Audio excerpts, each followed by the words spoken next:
So there's this thought that bothered me not too long ago. The Migos like the Powerpuff Girls in the sense that they all like sleep on the same bed? Because like they look like they've been together this whole time. Anyways, we need to start this episode. Let's hit it. Welcome to Break Time on West Side, your number one break time podcast, coming to you from Nairobi, Kenya. The show is Tweetstreet and we are on the 4th episode. As usual with Tweetstreet, I dive into Twitter and I find some of the more tweets that have made my week. Also some that might just stir up a little bit of talk. So before I get any further, of late, I don't know, for some reason it's like shorties have an interest in dick pics. I never really understand how, but anyways, maybe it's because I'm a guy. Because when you actually think about how, you know, like girls used to be like, oh my goodness, how can you ask me to send nudes? Oh, I'm not into sending nudes. Oh, you know, nudes are nasty. Women actually like dick pics. And in addition to that, I remember there was a conversation I had a couple of months ago with one or two of my friends, and they were about how much they actually like a dick print and how attractive and nice looking a dick print can be, especially if it's like a dick print of a long dick. So it did kind of stir up an interesting thought in my head this week when I was busy just roaming off of Twitter, and then I see someone posting up a post. Men should post dick pics so we can also body shame them with how they look. All BS aside on body shaming, no word of a lie, this is sort of interesting because there's more and more people that are coming out and saying, you know what, I want a dick pic. And maybe it's because there's a whole group of people that are into nudes. But personally speaking, I've never really understood why nudes are such a thing. I even don't get why people having masturbation videos is such a thing. But anyways, this is probably a personal thing. It does turn you on. Feel free to hit me up on the IG at Breaktime on West Side, of which if you're not following, why the hell aren't you? As in, there's even mad memes there. You might as well go and follow that as well. And you can probably tell me why it is that you get turned on by a dick pic or a nude or a titty pic or a butt pic or a masturbation video or some shit. Twerk videos, yeah, they're just interesting to look at. But that being said, the person who posted up this post of posting up dick pic, firstly, I like the way that she was blown out of the water on Twitter, because some person was like, it's like us telling you to take off all your clothes and send us a picture of us so we can body shame you on that. It doesn't hold water. And on a very honest note, I think women need to know this a lot better so that they can probably understand the way around body shaming. With body shaming, the less you show, the harder it is to body shame you. And that's a fact. Because if you show us in your full nakedness, people are gonna attack your stomach, people are gonna talk about your stretch marks and shit. And I'm not for body shaming, just so you know. I do not condone it. Personally, I think that every person is fearfully and wonderfully made, although I do have a preference of thick women. That is my stance. But when it comes to body shaming, obviously people will body shame you for all sorts of things. If you're skinny, you'll be body shamed for having a rib cage. If you're super thick or like you're fat, you'll be body shamed for having a stomach, you'll be body shamed for having cellulite, you'll be body shamed for stretch marks, you'll pretty much be body shamed for having love handles, which some people will call tires, of which for some I might say they pretty much look like Michelins to me, but on others they're love handles. That being said, the less you show, of course, if you don't post up a lot of bikini pictures, people won't show the cellulite. Like, people won't body shame the cellulite and people won't body shame the stretch marks because they're not there to be seen. If you post up clothes that accentuate your look, yeah, let me say it like that, clothes that accentuate your look. If you don't post that, then of course people won't body shame you as much. But if you want to post up some of those, please do. Some of us really like seeing them, but just post up a lot less skin. It works, trust me. That aside, so there was this post that I came across that someone actually hit at in the wrong direction, because it's something that women like to say a lot that doesn't necessarily carry any water. And it's this statement of respect your woman because so many men want her. Some of them are even better than you in everything, but she chose you. And I usually sit back and I think about such things, and I'm not gonna throw in that same sample sound effect of what the fuck. Why do women usually like to play the whole, oh, you know, I was on my pedestal but I chose you and you are at the bottom type of thought?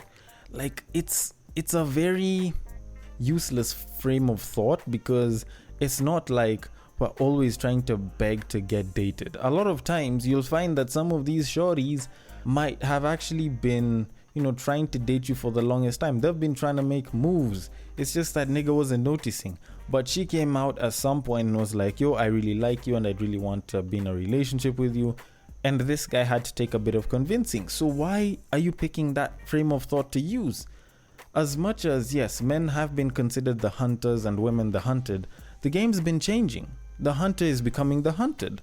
Earlier, even back when I was in uni days, there used to be this statement of your girl gets hit on an average of 3 times a day, which is, 21 times a week, blah, blah, blah. It went into about, 1,080 times a year or some shit. But they're still managing to be faithful. Why can't guys be faithful? And I just sat down and I was like, this is probably bullshit. So if she stays in the house the entire day, kwani the 3 things that'll hit on her, what? The TV, the remote, and her food. So when I usually read this whole respect your woman because so many men want her, yes, that is true. There's so many men that would want her. Doesn't mean that they're necessarily wanting her at that moment. But I believe that men also deserve some respect. Respect your woman, because if you're with her, you might as well respect her. Personally, I will tell every single guy out there, respect your woman, treat them right, because you chose to be with them. You might as well give them a reason why it is that you are one of the best people, if not the best person that she should be with. Anyways, that aside, like the title of the podcast, I actually do have a story for you guys, but I'm gonna tell you where it came from.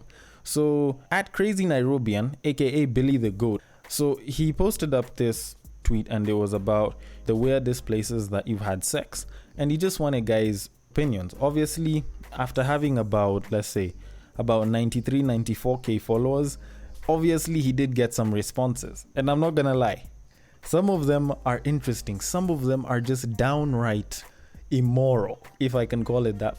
When you look at it, it is very, very hard to refute that a lot of places have been used as a smashing room or a smashing area.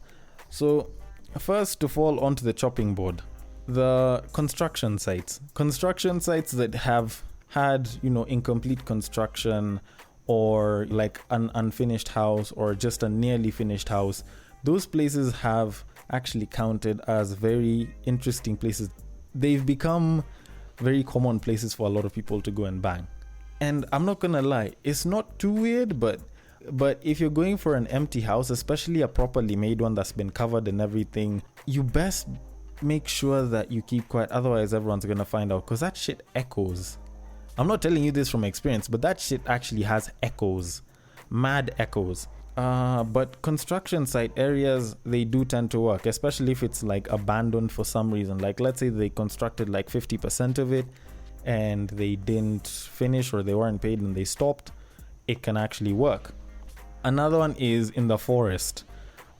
Now in Kenya, or at least around Nairobi, there's main forest areas that you'd know about. So a place like Karura Forest, I've been told people have banged there, although there's people that usually walk around that area, so I wouldn't get how it is that people will start banging around there.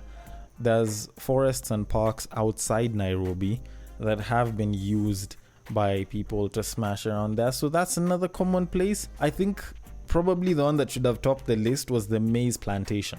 Maize plantation, sugarcane plantation, coffee plantation, plantations in general with tall trees. Y'all have just been doing too much over there, and I am not going to lie, I find it very hard to do such, because like a lot of times you'll find the grass will either be itchy, or you'll find that for some reason a lot of things over there, like they kind of give an itch. And maybe if like it's just dirt at the bottom and like properly grown maize plants or coffee plants and all that, you find that it's a bit uncomfortable. Actually, for a lot of these places, it's very uncomfortable. So I'm still surprised how it is that y'all got to do it over there. Let's see. Now, let me mention this particular comment because it just blew me out of the water. God forgive me. After church service, the Reverend sent me to fuel the car, and just over there, his side chick was busy making a phone call, so I picked her up. I fueled the car and drove and parked it near the guy's home, and boom, I went and got some holy sex in the car with his side chick. And I'm like, what? Yo, and this isn't the only one. I've seen 3, 4, 5 comments that were busy talking about guys smashing around church sides, like at the back of the church and the church parking, also inside the pastor's office in church. You bloody immoral human beings, how dare you? You find that a lot of people actually do a lot of this around church. Hell, I even saw a comment here somewhere where some guy was busy talking about doing it while someone was going on behind the curtains at the pulpit where the pastor was preaching from. I'm obliged to actually think of this as a mere joke and a lie, but I don't see why it is someone would just throw around that comment just for the sake of it. Because I know that we have crazy human beings in this country and on this planet. So of course, this is something that I wouldn't get past. If you say your auntie's house or, your parents' house, maybe even your parents' bedroom. Okay, your parents' bedroom is probably a no-no, but your parents' house, your auntie's house, if it's a family friend's house or a relative's house, I think that counts as normal. It's not weird. Some guy mentioned the neighbor's parking lot, which is odd, but it's okay. Maybe you are smashing the neighbor. Then there was this other one where this guy talked about doing it somewhere on the road, like in one of the ditches around Thika Road. If you're in Nairobi and you know about Thika Road, then even you would think about it as, wait, what? Because it's a bloody superhighway. Why are you banging there? Anyways, the funniest bit is you actually sit and you look at a lot of these weird sex zones where people have gone and smashed, and it actually shows you people are either into public sex or people are just too damn thirsty. The horniness of the average person nowadays has shot up, or probably it's just a lack of patience, because how else would you do it on the road? Now on to some of the lesser known ones. There was one that talked about behind the tent during the dowry paying celebrations for one of the communities in Kenya. It's called a Rurasho, and it actually did sort of spring a good idea because it sounds like something that could happen. There was someone that also spoke about behind the tent, but it was during a funeral. And the funniest part is people actually thought that the girl was mourning the lost person, yet she was being shagged right behind the tent. Kenyans, Nairobians. Hell, I'm not one to judge, but damn, y'all have some weird places to do this shit. Damn.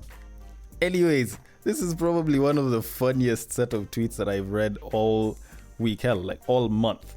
But it's a pretty interesting place to go and find out where people actually have been having sex. For the high schoolers, of course, they did mention that, when they went for a funky here and there, they decided to do it at like the pitches. Some went for theater and they did it right around the theater room or like one of the halls, probably during like one of the parties that they usually have afterwards. So it does make sense. For the person that mentioned the rooftop, that one's not such a bad place as well. Personally speaking, I'd say on my bucket list, I actually would want to have sex on not necessarily a rooftop, but like balcony sex. Like I want to experience balcony sex, and not the one where everyone's watching, but like balcony somewhere where no one knows us, or like a huge field of land so you can't exactly see us because we're sort of excluded and we're in our own bubble type of balcony, and just have it there. Like I want to know what it's like when you're hitting it and the breeze is just hitting you back. But anyways, that being said, I promised you guys a story. So back in, like a couple of years back, there was this time when I had to leave. So I had gone for a cousin's wedding in Uganda. I was in Kampala, went for a cousin's wedding, but I couldn't stay there long because I was chasing some business deal. So I left before everyone else. I took a bus. I decided to come back, and it seemed like it was all perfectly fine and all to everyone, at least on that side, with me just going on my own because it's something that I had done more than once. So on my way back, there was this lady that I was seated next to in the bus. That time was seated at the front. It's just chilled. Everyone's minding their own business and everything. But me and her, we just said hi to each other. Then we started talking. So we start talking. Eventually, at some point, we made a couple of flirty moves at each other. And it seemed like she really wanted it. So at some point, I'm just, in my head, I'm like, you know what? This can actually work. So why not try it out? So eventually, I start making out with her. That time was seated at the front, but luckily it was a night bus, so most of the time, it was just dark. So I'm busy making out with her. We're making out. And, we're starting to get all touchy with each other. We wanted to did we get the armrests out of the way? I think we did. We continue getting all touchy and everything. Obviously, because we're in a bus, we can't start taking off clothes and start banging. But, we sort of continued, went around to... So at some point, she just takes my hand and she throws it down her pants. So I pretty much start doing what it is that most people do over there. Go play around with it. Shorty starts moaning. Everyone's looking at us. And that time I'm like, yo, are you okay? Are you okay? Because I'm trying to make it look like she had a muscle pull. Because at that point in time, I had been telling her, yo, you need to be quiet and shit. At that point in time, I'm like, it's fine, it's chill, there's no beef, let's just continue.